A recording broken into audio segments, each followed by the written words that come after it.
Another term I like to use is advocate marketing.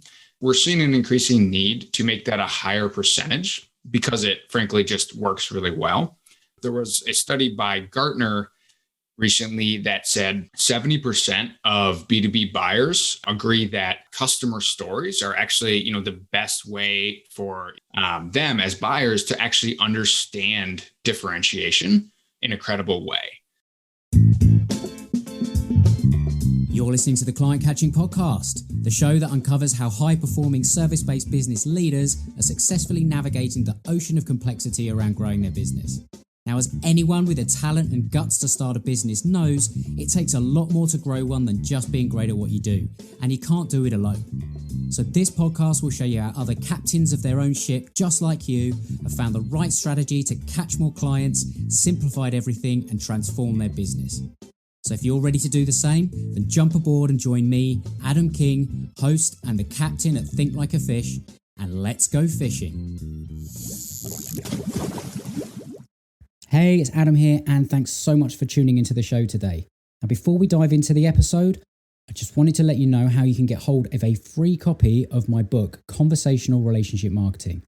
Because inside, you're going to find 10 golden rules for B2B and professional service firms that consistently create client sales opportunities and drives revenue growth. And you'll find out how to do all of that using professionalism, ethics, and good manners. So what you can do to get your free copy is go to the podcast gift page at thinklikeafish.co.uk/podcast gift. And when you get hold of the book, what you're going to discover is a simple strategy to ensure that you consistently have a full calendar of motivated and qualified ideal potential clients who want to discuss doing business with you. And what I'm literally doing is giving away the exact entire strategy that my clients pay thousands to implement with them. Not only that, I share throughout the book links to templates, frameworks, and workbooks that you can use to actually implement this strategy and get results. And it's all for free, no strings attached. In fact, there isn't even an opt-in. So please make sure you go and grab your copy on the podcast gift page at thinklikeafish.co.uk/podcast gift. And if you want to grab some of the other gifts and resources that I offer there, please help yourself. So I hope you go and get the book. I hope you read it. And more importantly, I hope you do something with it. And when you do, I'd love to get your feedback on the results that you've got. But until then, let's get to today's episode. Hello, welcome to the Client Catching Podcast. Now, regular listeners to the show will be pretty familiar with me banging on about how important it is to deeply understand why your clients buy your services if you want to attract more of them. That you need to think like the fish, not the fisherman. Because you can't catch a fish with chocolate cake, even if you love it. Because fish loves worm, right? Now, at the same time, you need to apply this thinking when it comes to attracting, catching, and growing your client base. But this isn't easy to do. It can be time consuming, and other things, they generally take priority. So it gets left to guesswork and chance far more often than not. But what if there was a way to combine getting this kind of deep client understanding while at the same time reducing friction in your sales process and driving more revenue by utilizing what can only be described as the ultimate conversion trigger for your business? That sounds pretty good, doesn't it? Then if you think so, make sure you stay tuned because my guest today is going to show you a system where your clients essentially sell for you using engaging social proof that converts prospects into paid customers. He's a serial entrepreneur in the video marketing space and currently the founder and CEO of Testimonial Hero, the customer video company that helps B2B marketing leaders better communicate value through the voice of the customer to reduce friction in the sales process and drive more revenue faster. And as not only do we all love to hear what other people say about us, and especially when it's nice things, also the best way to convince prospects that they should buy from you is having your existing and past clients do it for you. So you're going to absolutely get a ton of value from today's episode. So I'm absolutely delighted to welcome my guest today, Sam Shepler, onto the show. So Sam, welcome to the Client Catching Podcast. Thanks, Adam. It's great to be here. You're absolutely welcome. And barring a mini sort of disaster just before we jumped on, I spilt my tea all over my desk, and I got in here and I was a little bit all over the place. So I'm glad that we are having the conversation because what we're going to cover is I mean, we've already had a bit of a conversation around this, and you and I can probably geek out on this for hours, but we've got a small window of opportunity to do this. So why don't we just sort of start out? When it comes to, I mean, what I loved when we had the first conversation was how you described what you do as being the voice of the customer. So what does the voice of the customer mean to you? Absolutely. So, I think it's really about, similar to think like a fish, you have to, give fish what they want. It's the same thing with prospects and buyers, right? You have to, give them what they want. And increasingly that is to hear directly from the voice of the customer, right? And, so it really comes down to, buyers want to hear directly from their peers. They've heard a lot from, your sales team. That's helpful sometimes. Your own content is helpful, but at the end of the day, as buyers, we all want to hear from our peers. And when I talk about, voice of the customer, that's what I mean, really. It's all about harnessing the voice of the customer to, make all of your sales and marketing more effective. Because, we can say as much as we like about ourselves, but there is no one more powerful than other people doing it for us. And I think we live in a world at the moment where there is so much noise, so much going on, and we can effectively say what we like about ourselves. And when it comes to that, and when we're giving the sales message, there's always the understanding that the person doing the selling has something to gain. And what I love about what you guys are doing is that you're actually flipping that, and you are giving the voice of the customer to actually help other people understand the value in what it is that a customer does. And actually, I don't know, do you think it could replace, theoretically, doing any other form of marketing? Yeah, it's a great question. So I think there will always be a place, for, more traditional marketing. I think what we're seeing is a increasing need, to increase that voice of the customer content. Another term, I like to use is advocate marketing. So we're seeing an increasing need to make that a higher percentage because it frankly just works really well. There was a study by Gartner recently that said 70% of B2B buyers, agree that customer stories are actually, the best way for, them as buyers to actually understand, differentiation in a credible way. So, if I'm buying a B2B service or product, I'm trying to understand, okay, like, what does this do? How is it different? And, trying to understand, where it fits in the marketplace. Hearing directly from a customer is incredibly helpful there. And as a buyer, I know I can trust that, right? I don't think it's never going to replace completely. But, increasingly, we're already seeing that the best marketers and the best revenue teams really, upping that, percentage of customer content as opposed to, their internal content. Yeah. And I kind of loaded the question that was, could it replace the whole marketing? Obviously, we still need other things that go with it. But I think where I was going with that is I don't see enough people leading with it. And I don't see enough people really understanding the power behind a customer story, because that's what you do. I mean, your company is called Testimonial Hero, and that might sort of spring off some, thoughts or ideas about what it is that you do. So before we go into, other things, why don't you sort of give a kind of overview of what you guys do and the process that's involved in it? Yeah, absolutely. And, one thing I'll say is, I think it's a really interesting question, why there's a lot of stats out there, around like the power of advocate marketing and, customer voice, leveraging customer voice. So maybe that's something we can dig into later is like, okay, if it's sort of common sense, plus we have the data to back it up, that it works, why aren't more people leading with it? It's a really, interesting question. I have some kind of, theories on there. Definitely. And yeah, so for Testimonial Hero, our focus is really customer video. So, broadly speaking, all types of, customer voice are important. But increasingly, video is just the best way to, the preferred way to, consume information, in the B2B buying process.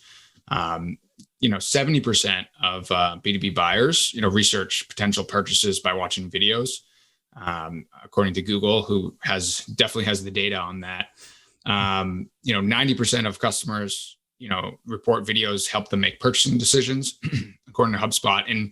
And generally speaking, companies that use customer videos have a 34% higher conversion rate. So there's many types of social proof and effective advocate marketing, but we just feel like video is a great and is bang for your buck, is just pound for pound is the most powerful thing. And yeah, we're completely focused on really taking something that can be a little bit complex and just simplifying it and making it frictionless, both for our clients as well as their customers who have to appear in the video, because that is incredibly important, right? When you ask a customer to do a sort of advocacy activity, whether it's filling out a review online on a G2 or a similar site, or appearing in a video testimonial, ultimately you want to make it as frictionless as possible. Even better, you want to make it a two-way exchange of value, right? Which is another thing we can potentially talk about. But basically, you always want your advocacy. One quick snack tip is think of how can I make my advocacy activities that I'm getting my customer base to do a two-way exchange of value, where they, my customer also gets value, and that could even just be, okay, they get some, career capital by appearing in the video. You hold them up to be a real expert in a spotlight, and shine the spotlight on them, make them the hero of the story. Looks really great. They can share it, in their network, and it just makes them look awesome. And that's just one example of a way to kind of make that two-way exchange of value. But I think that's critical. Is whenever we're asking for customers for advocacy activities, how can we make that a two-way exchange of value is an incredibly powerful question. Yeah, and it always has to be, doesn't it? It's not a question of, right, well, we've delivered you a service, you liked it, therefore you kind of owe us, because there's already been a mutual exchange of value, currency has been exchanged, that kind of thing. So, it's there. So you kind of almost have to start at the beginning when you're asking for the next step. And that's a great example of two-way value. Another example that springs to my mind is if you are the client of someone that also serves similar kind of clients and customers, you get to kind of get in front of maybe their customers by talking about their experience with you, but also how it's then improved, say, their process, their systems, or whatever it is that helps to get their clients results, because you're working in a B2B space. So there is, that kind of exponential networking impact that could happen as a result. I mean, have you found that something that can happen? I do. Yes, absolutely. I think another one is, in addition to that, is sort of, the value of making someone sort of like an insider in terms of the, shaping the product roadmap, right? That is, people like to, obviously it's, if you can make someone, feel like they have a voice and genuinely do that, make them part of, sort of like that advocate community. And now we're sort of talking a little bit about communities, and that's another, key part of advocacy. But yeah, like just kind of giving them a voice, giving them, an inside view, and being like, look, like we really appreciate you doing this, and there's an expectation that, like, as an advocate, they now have a voice for, and you genuinely are going to rely on them to really shape the product roadmap for the future. And that's very valuable, not only because it helps them get a product that's better, but it's just, really intrinsically rewarding to be able to, influence, things like that. Yeah, well, when it's kind of like that psychological thing, when you feel that you have ownership of something or you're part of its creation, you feel more attached to it. It's kind of like that whole thing when people talk about IKEA furniture. Mm-hmm. The reason why people are so attached to IKEA furniture isn't because necessarily it's the most beautiful piece of furniture. It's because it took you blooming 3.5 hours to make it, because you got to step 22 and realized you'd screwed up on step 14 and had to go back and redo it again and all that kind of thing. So you were invested in the creation of it. And that's why, I don't know if that is part of the reason IKEA has become what it has, but it's a similar kind of thing, isn't it? It's, if you are feeling part of either a creation or an evolution of something, then you are more likely to stay engaged. So, yeah, I think that's a very interesting point. So, the focus really of what you guys do, it's pulling out, for layman's terms, testimonials from a client. But it's far more than that. And you do it via video, you do, pre-COVID, a little bit now, so in person, but you also do it remotely. But it's far more than a testimonial, isn't it? And why don't you sort of give us an example of something like what the end product looked like for somebody if they have gone through the process with you guys? What do they get at the end? Absolutely. So yes, it's, we really believe in that, customer video, whether, you call it a video testimonial or a video case study or, video success story, whatever you want to call it. It's not just a, checkpoint that, you use like, once you're trying to push a deal over the line, though it can be very effective, in that respect. It's really not just like a mid-funnel checkpoint.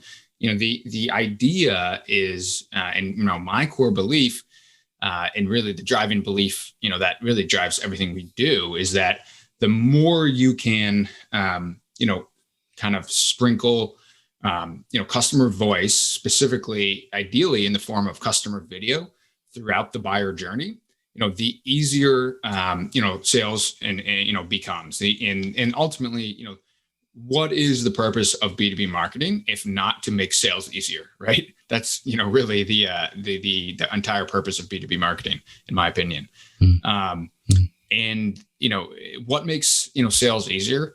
Well, first, I think you have to have a great website, right? That goes without saying. Once you have and obviously you have to have a great product and a great offer, but like, once you have a great website, like you need, great social proof, and you need, great customer stories, because that's just gonna, that just reduces friction like so much in the sales process. It's crazy. Like,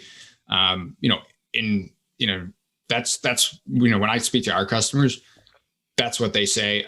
We feel it ourselves. We get on calls with people, and, we always one call close in general, because before the call, they took the time to review our, 10 plus customer testimonials and customer videos. So like they already like, have, heard directly from our customers, and like just speeds up the sales process like so much. It's honestly, it's just, kind of so effective, right? And that ultimately that's why I do it, right? And that's why our customers do it, is like, thinking back, going back to your whole, metaphor, which I love. It's like, think like a fish, right? Give the fish what they want, give the fish what they value. So, I the fish, the prospects, like, they don't necessarily value like another white paper, especially, in today, right? But they do value, short, engaging, authentic customer videos that are specific and, really, give them insight to how people like them are seeing success with your product or service. So yeah, it's really that simple. It's like, think like a fish. And today, the fish want authentic customer videos.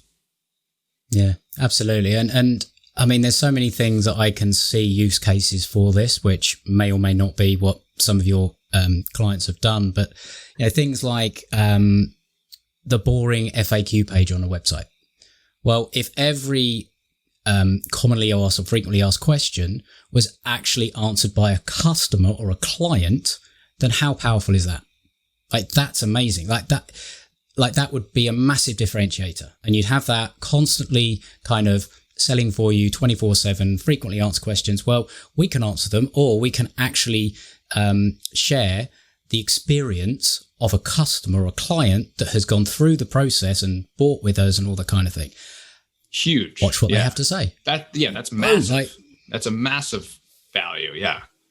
I mean, just think how much, depending on the size of business or anything like that. But I mean, my mind goes towards the opportunity here with every business, that if you have your 10 most commonly answered questions or asked questions, and you were able to get an answer essentially from a customer that's already been through, objection handling gone kind of thing. It's like, I mean, maybe it comes back, do you need any other form of marketing? I don't know. But there's so much in there as well. But I mean, if somebody's hearing that and thinks, okay, that's not a bad idea, I just don't know how to go about doing it. I mean, do you have any ideas or tips for anyone that was thinking, right, okay, I get this. I like the idea of it, but I just don't know where to start. How am I even going to get my client to agree to do this? And then second, how am I actually going to physically do the videos? What questions do I ask? Have you got any tips on that? Absolutely. Yeah. Now those are both, great questions. I think, for getting clients to agree, there's a couple things. I think the first thing is, make the ask as simple as possible, right? So, make it, remove any reasons, why they would say no, essentially, right? So, don't ask them for, several hours, ask them for a quick 30-minute, video call that you can, even just record via Zoom. That's a great way to kind of get started. So, step one is, make it easy to say yes to. Don't make it a crazy ask, especially if you're getting started. And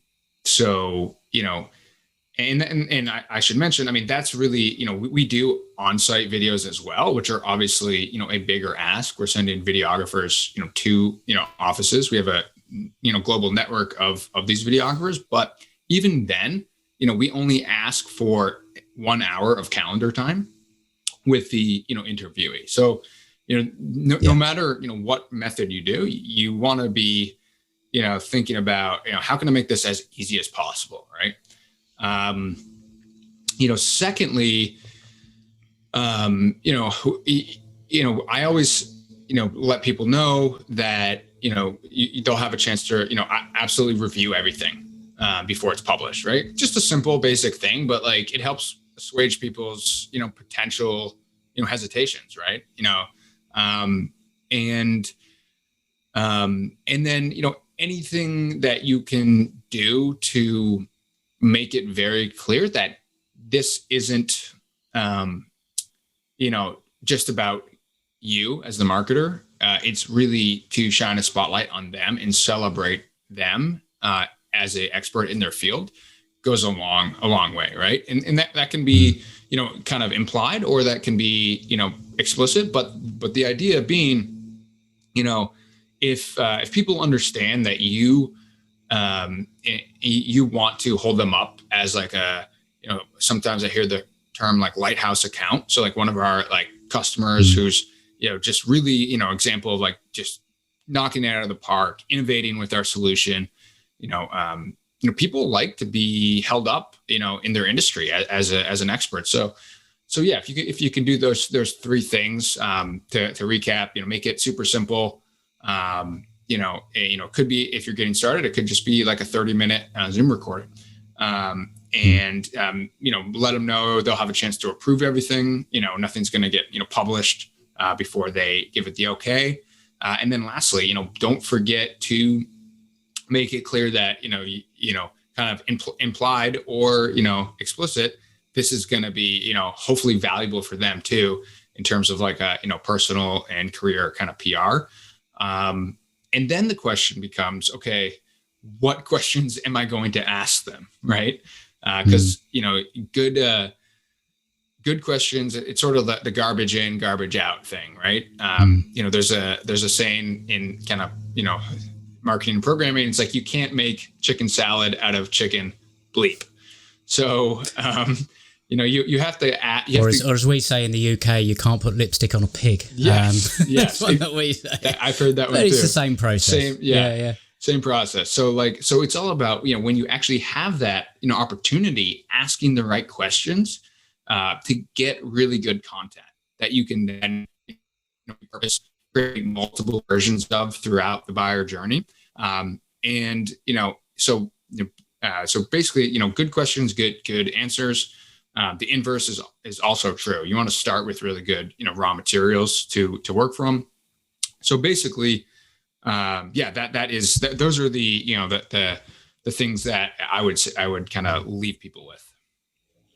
Yeah, and if anyone is still sort of thinking, okay, well, maybe I need some examples of these questions. I know you've got a great resource that people can go to, which is on your website, and we'll give out the link at the end. But definitely go and have a look at this resource, because it's It's the 15 questions to ask to get great stories from your customers or something like that. Isn't exactly. It? So yeah, so it's a framework that you can kind of plug in, your brand name and your customer's name.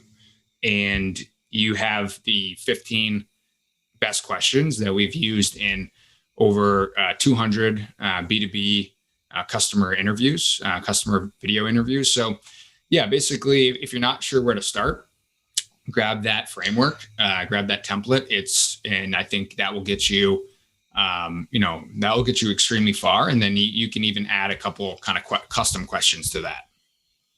Yeah, so definitely, we'll get the URL at the end. But there's a couple of things I just want to sort of come back to just for clarity. And one of them is the most simple way. And if sometimes I think that we as humans, we as people in business and all this, we kind of turn ourselves in knots by overcomplicating things. And if you're sort of thinking, how do I get somebody to agree to do this? Well, the simple answer is just ask. Like, if you've got customers and clients that are happy, as you said, just make the ask simple. Don't overcomplicate it. Hey, I know we got some amazing results for you, and I'm so glad that we were able to add value to you. I'd love if we could just get on a Zoom call and we can have a conversation about your experience. Are you up for that? Boom. Like, it's not a difficult ask. Some people will be afraid of being on camera. All right, well, we'll keep the camera on and all the rest of it. Don't worry. We have ways of being able to edit it so that you're not actually on the camera. We'll use some fancy motion graphics and all the rest of it, some music, blah, blah, blah, blah. We just want to capture your story. Like, there's another option. There's so many options that you can do. So I find that with any of this kind of thing, the simplest thing is to just think about who are the kind of clients that you love working with, that you would love to go and, you're quite happy to go and have a beer with. Give them a call and say, I'm doing this. Are you up for it? It's so true. It's so true. Yeah. And I think the way that you sort of, phrased it was really good. In terms of like, you don't have to like overcomplicate the first ask. Just maybe like 3 or 4 lines in a short email. And I like to, say something. I like the phrase, would you be open to, or like including that?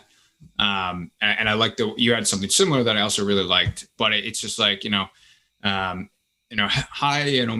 Mr. Customer, saw that you had some really good, I'm so happy about, something that happened, or, saw you had some, loved this new feature. quick favor to ask of you. Would you be open to, just a quick 30-minute conversation, talking about your experience, using, our solution? No big deal either way, but, if you'd be open to that, I would really appreciate it. And, something like that. Easy as that. And yeah, I think another thing to that point is there's no, you don't have to ask them for, you don't have to use the testimonial word. You can just, ask them to talk about, their experience, and and you can even say, talk about your experience, as well as, give a little bit of feedback. So, that's just one thing. Like if you're hung up on like, making it feel too formal, don't use the word testimonial and just ask them to talk about their experience. Because what you've just sort of touched in there, whether that's knowingly or unknowingly, but for me, this is the real power in what you guys are doing for your clients, and the real power in the voice of the customer and the customer story, and that you're looking for feedback. You're looking to understand the experience. And what that allows you to do is really get an understanding of some of the things that are really good with what you're doing. You will find out things that were not so good. That you will understand things that happen during your sales process that you are like, I never realized that they valued that. We need to put that a little bit more front and center when we are having conversations. So as a marketer, and there's always that kind of, cats and dogs, sales and marketing and B2B businesses and all the rest of it. If you're doing this as a marketer and you find something out from a customer from doing one of these, you can then go to your sales team and go, look, we didn't realize this. And maybe you didn't realize it, but this client has just spoken about this particular part of the process that they absolutely loved, but we don't talk about it at all, whatever. I suggest you lead with this kind of thing, for the life of me right now, I cannot think of an actual example, but I'm hoping you're starting to see where you can go with it, because you get this feedback. It's constant real time. So you're building an asset and an asset base of customer voices and customer stories, while at the same time, it's giving you the ability to actually improve everything you do before they even become a client. And I don't think that is something that people always think about when it comes to this kind of thing. They think, oh, well, I just need a testimonial to, show that somebody has got nice things to say about us, right? Right. But the power is so much, there's so much more in it, which is what I love what you guys do. I think it's awesome. 100%. And like, like you said, that you can learn about, new ways to completely revolutionize, how you deliver your solution. You can learn about, new ways to market and sell that, you can pick up on, oh, wow, we were using, this term, this is what we thought the chief value was. But then, after talking to customers and getting these customer videos, we've learned that customers use this verbiage and they love this term. And this is just like what's resonating with them. So yeah, it's really, there's just so many aspects, that, you can derive value from. I think the only, challenge then becomes is like, well, how do you still keep it, short, right? Or relatively short.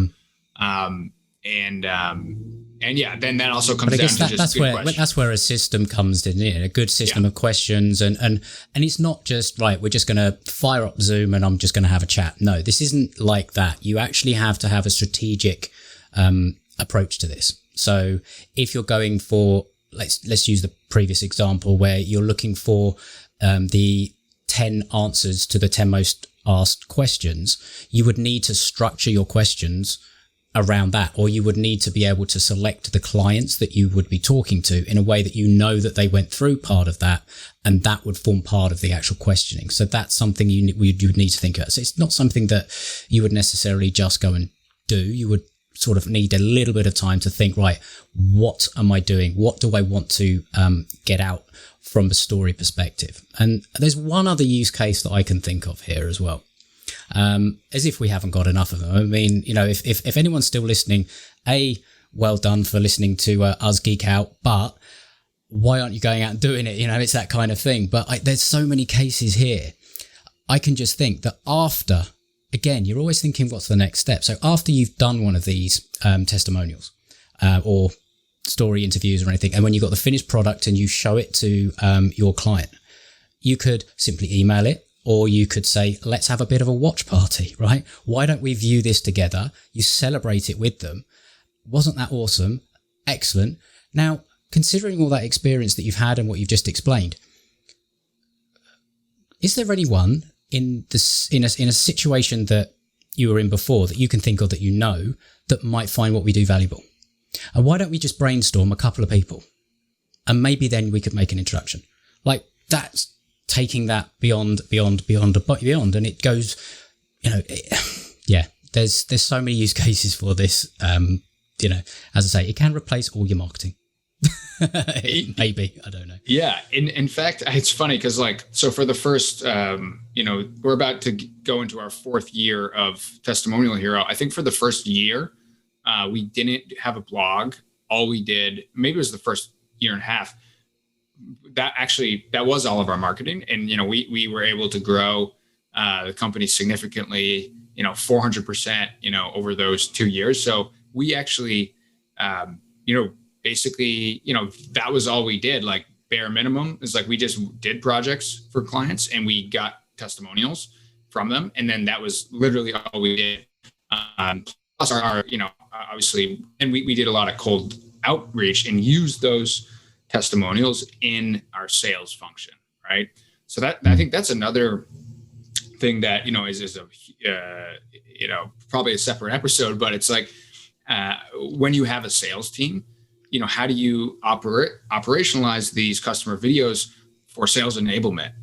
Because that is just a huge opportunity.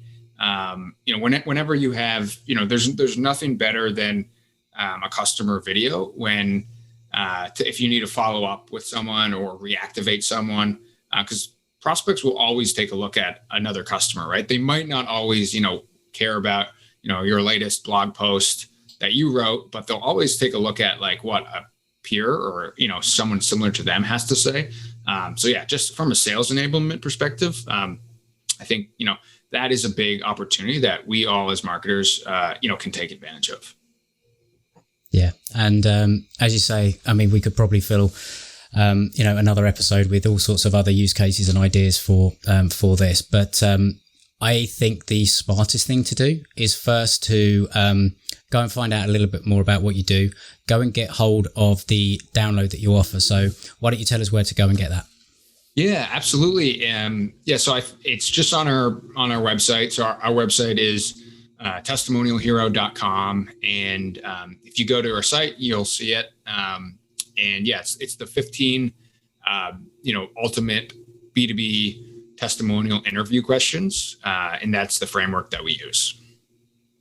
Yeah. And I grabbed a copy and it just completely makes sense. It gives you a very, very clear structure on how literally anyone could do this.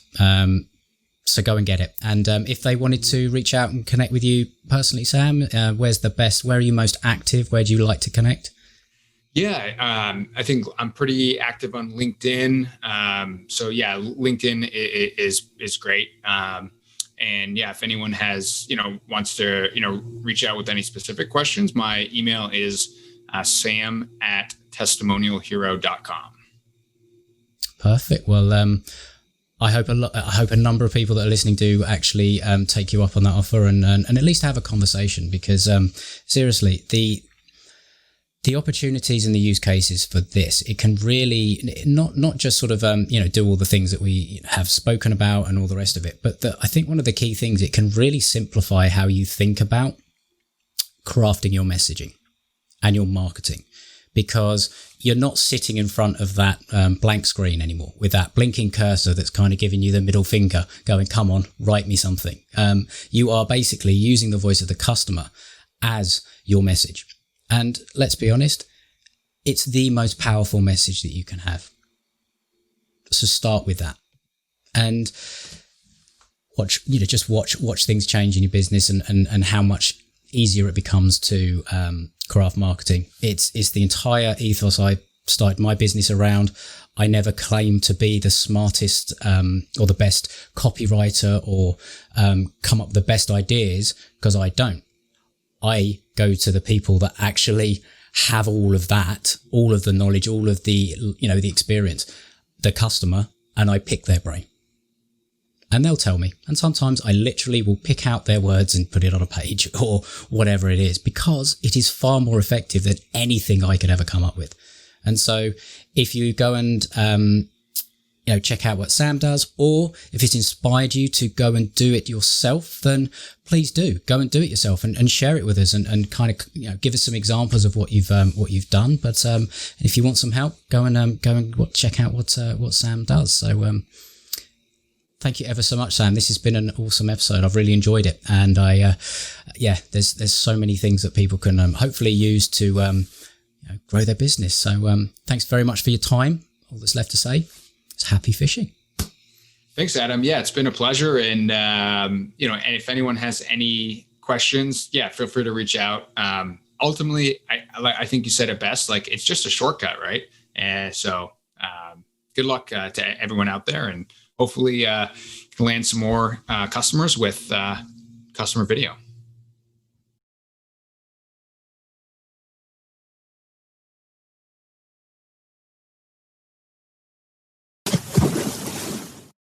So there we go. That's it for today's episode. I hope you enjoyed it. I hope you got some great ideas and found it really valuable, and you've got some things that you can now go off and do in your own business to help grow your business and attract and catch more clients.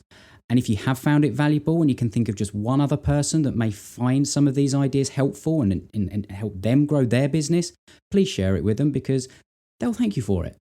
So also don't forget to grab a copy of my book, Conversational Relationship Marketing, from the podcast gift page at thinklikeafish.co.uk/podcast gift. And all that's really left with me to say is thank you ever so much for listening today. I know there's a lot of podcasts out there you could be listening to. You've chosen this one, and for that I am truly, truly grateful. If you're a first-time listener or a long-time listener and you haven't yet subscribed to the show, please make sure that you do, because you'll get updated of the latest episodes every time they come out. And if, again, you are enjoying it, I'd really, really appreciate a honest rating review on Apple Podcasts. I read every single one personally, and they do really mean the world to me. And yes, they help others find the show. If you're able to do that, again, I massively, massively appreciate it. But until next time, happy fishing.